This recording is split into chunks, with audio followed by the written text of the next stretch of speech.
Lauer. It is 6:30 and 52 degrees outside on a Tuesday, a hazy Tuesday, and Joe Woody's forecast is coming up. Good morning, everyone. I'm Matt Lauer. And good morning. I'm Jane Hanson. Here's what you're waking up to. U.S. aircraft could soon be flying over Bosnia. NBC News has learned that Special Force troops are already on the ground, mapping out selected Serbian targets. Closer to home, police continue to probe the massacre of 6 people in a Harlem housing project. 2 men are being questioned. And with school board elections underway, the search for a new school's chancellor goes on. Last night, a Queens school board held a meeting on potential candidates. All right, don't get excited. Joe says this is a fluke this day, okay? Don't worry about it. Yes, a fluke, and it'll soon pass after about 48 hours. Yes, it's foggy outside, 52 degrees. It'll be mostly cloudy, a little bit of sunshine, only up to the mid-60s for most of us. However, things do improve towards the end of the week, and that is good news. Let's check with Nancy Remy on the traffic situation. Nancy? Joe, we do have poor visibility in some areas. Roads could be a little bit slick as well. And an early backup in Queens, westbound Grand Central at the Kew Gardens interchange as a multi-vehicle accident's being cleared. Most mass transit, though, is on schedule. And Doug Ramsey's on schedule. He's got the word on Wall Street this Tuesday. Good morning, Doug. Morning, Nancy. Stocks and bonds did well on Monday. The Dow surging nearly 19 points on hopes for lower interest rates ahead. We'll recap the averages, tell you about Donald Trump's attempt to prevent Indian casino gambling in New Jersey, and also mark an important anniversary for the nation's largest fast food chain, 25 years of the Big Mac. First, though, back to Big Matt in the studio. Ooh, I'll tell you, Doug. In sports, the Yank streak comes to a crashing halt at the stadium, thanks to Mark McGwire and the A's. We have scores from the hockey and hoops playoffs, and sports take a back seat as we all wish Reggie Lewis well. Now to our top story. The Pentagon is refusing comment on an NBC News report that U.S. Special Force troops are already on the ground in Bosnia. U.S. troops are poised for action in Germany, ready to jump into action once the White House gives the word. But as NBC's Fred Francis reports, there's growing concern that the U.S. will soon be involved in a major battle. U.S. air power is ready to fly, ready by week's end to begin bombing selected Serbian targets in Bosnia if the Serbs stall on the peace agreement. U.S. military sources say that much of the targeting is done, that U.S. Special Forces troops are now on the ground in Bosnia, gathering intelligence and pinpointing ideal targets for U.S. and Allied planes. Air Force bombers, like the F-111, have not been moved into the region. Sources said they could be there within a few days to execute airstrikes. But the U.S. is also prepared and hoping that its weapons and men will fill the role of peacekeeper. These tanks from the 1st Armored Division, which saw war in Iraq, are now ready in Ansbach, Germany, to move south to Bosnia to help keep the peace. That's 20,000 GIs, hopefully joined by twice that many from NATO countries to protect the 10 enclaves set up under the UN-brokered peace plan. But either way, with force or with a peaceful mission, the U.S. is about to step into the Bosnian thicket. Fred Francis, NBC News, the Pentagon. Another execution in Texas this morning. Convicted killer Darrell Stewart was put to death by lethal injection just after midnight. A last-minute appeal to the U.S. Supreme Court was denied. Stewart was on death row for the 1980 murder of a neighbor during a $50 robbery. He became the 200th person to be executed since the Supreme Court allowed capital punishment to resume 17 years ago. A published report says many of the children who escaped the Branch Davidian complex were victims of child abuse. According to the New York Times, there is evidence that David Koresh had sex with several young girls and was involved in beating the other children. Meantime, investigators have a big question to answer. Was it suicide or was it murder? And if it wasn't suicide, who killed David Koresh? As the investigation continues this morning, it appears that almost every adult inside the cult compound near Waco was heavily armed.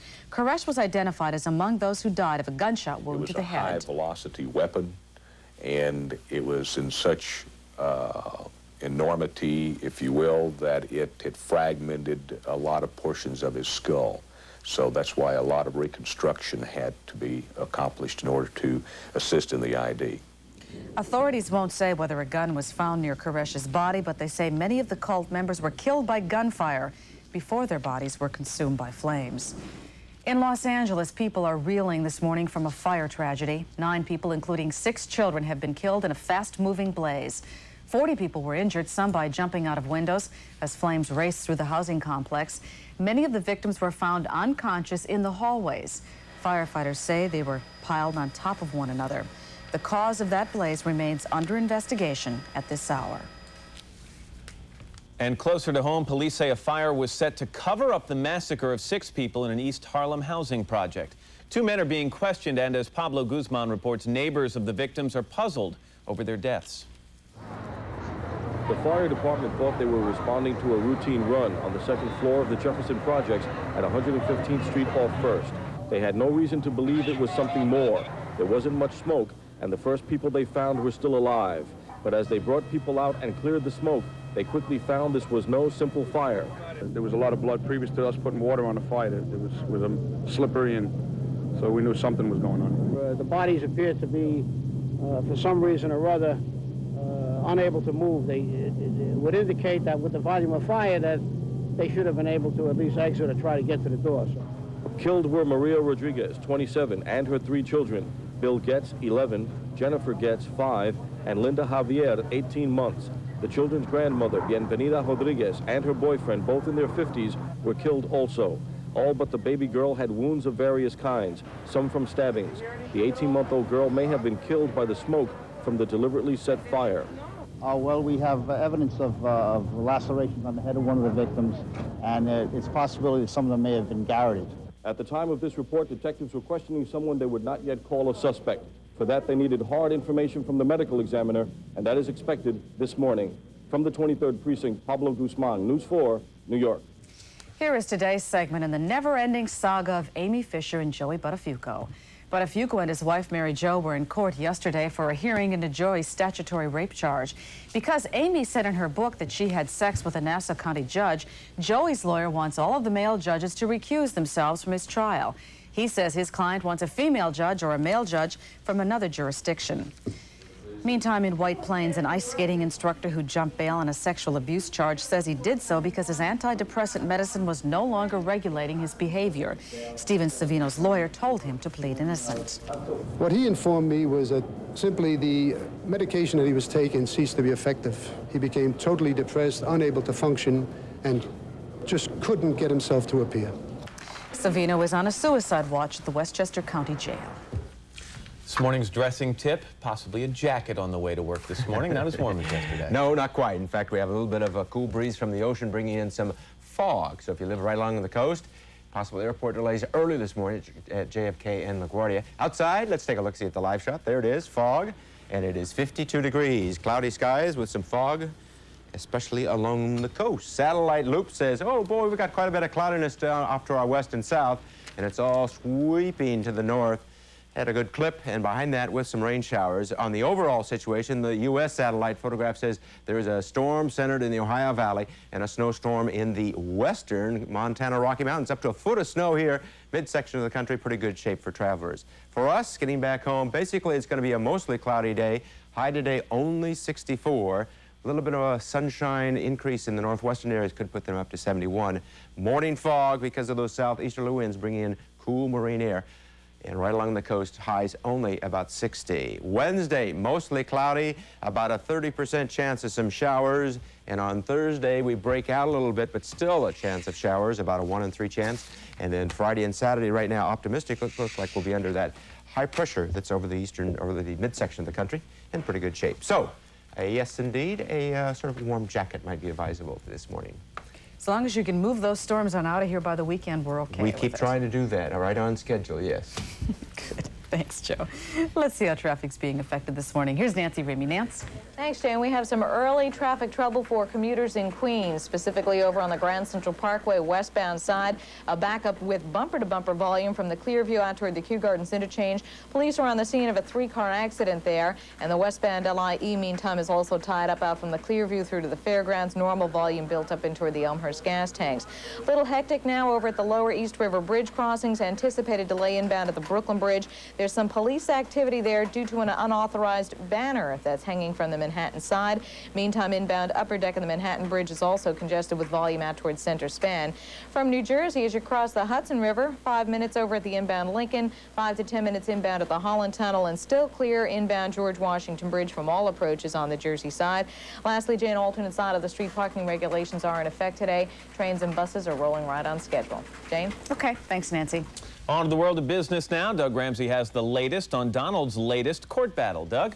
Hi, Matt. A couple of disappointing economic reports on Monday fueled higher bond and stock prices, so we could get more of the same today when the government is expected to report a drop in its index of leading economic indicators for March. The rationale of stumbling recovery could bring interest rates down even further. On that prospect, the Dow Industrials gained nearly 19 points Monday, and over-the-counter stocks added more than 5 points on the NASDAQ index. British stocks are also higher in early London trading, up 8.5 points right now. There's no trading in Tokyo until Thursday. Donald Trump has filed suit to prevent New Jersey authorities from allowing an Indian tribe to open up a gaming establishment in the state. The Ramapo Indians are seeking official tribe status, the first step before opening a casino in northern New Jersey. Trump is worried that the move would take business away from his Atlantic City casinos. Coal miners will be reporting to work as usual this morning, even though their labor contract ran out at midnight. Talks between the United Mine Workers and a group of companies that account for more than a quarter of U.S. coal production recessed last night with no new agreement. Talks do resume today, and so far the union is holding off on calling a strike. Finally, today marks an important anniversary for a major U.S. company and millions of fast food addicts. The Big Mac officially turns 25. It's sold at more than 13,000 restaurants in 66 countries. And in case you're keeping tabs on how many Big Macs have been sold, the number is 14 billion and counting. Back to you, Matt. Oh, say the Big Matt thing again for me, Doug. Okay, Big Matt, why not? Thank you very much, Doug. Are Big Macs your favorite, or? I'm a quarter pounder with cheese, man. Me too. 6:41 coming up. New Yorkers may have to bite the fiscal bullet once again as Mayor Dinkins presents a record-setting budget in the billions. Stay with us. A quote from Road and Track says the 190E 2.3 is on. It is 6:43, 52 degrees. You're looking at a picture at a live polling place this morning, and that's what we're going to talk about now. Time for the public to do its job. School board elections are underway following a heated campaign by religious conservatives and community groups. The polls opened just a few minutes ago. They will stay open until 9 tonight. And again, here's that live picture of a polling place at PS 234 in Lower Manhattan, where voters will elect members of the local boards.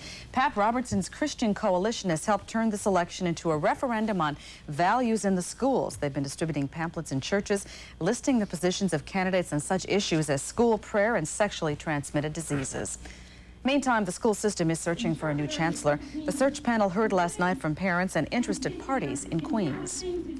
Whoever is selected to lead the school system at this stage must be willing to work as a partner and not an adversary during this period of transition and development. No one in 1993 should be debating whether or not it is appropriate to teach children to be tolerant of my lesbian sisters and gay brothers. What do we do with his handling of issues like gay tolerance and sex education led to the dismissal of Chancellor Joseph Fernandez. Mayor Dinkins has a record-setting budget on the table to pull through New York what he calls tough times. His election year fiscal plan relies on hopes of hard cash from Albany and Washington. Gabe Pressman reports. This is neither the darkest nor the brightest day, neither the best nor the worst news budget in our city's fiscal history. Maintaining fiscal integrity was paramount, said David Dinkins, as he announced a $31.4 billion budget.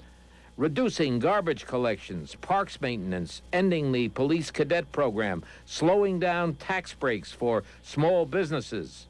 Some may argue that these cuts are not painful enough, that there should be more blood on the floor, as it were. Unfortunately, said the mayor, that could happen. He's counting on $280 million in more state aid, plus additional federal help. If the hope for state aid to close the gap doesn't come, there could be further cuts, Dinkins said, including services for AIDS patients, school services, and programs for the homeless. This is a flim-flam budget relying on revenues from the federal and state government, which are not going to come, where the mayor has cut the guts out of services in the city and has not made any fundamental reforms over 3 years. From now on, it's not going to be possible to balance the budget unless we begin to restructure city government and cut out some of the activities that the city is doing, which is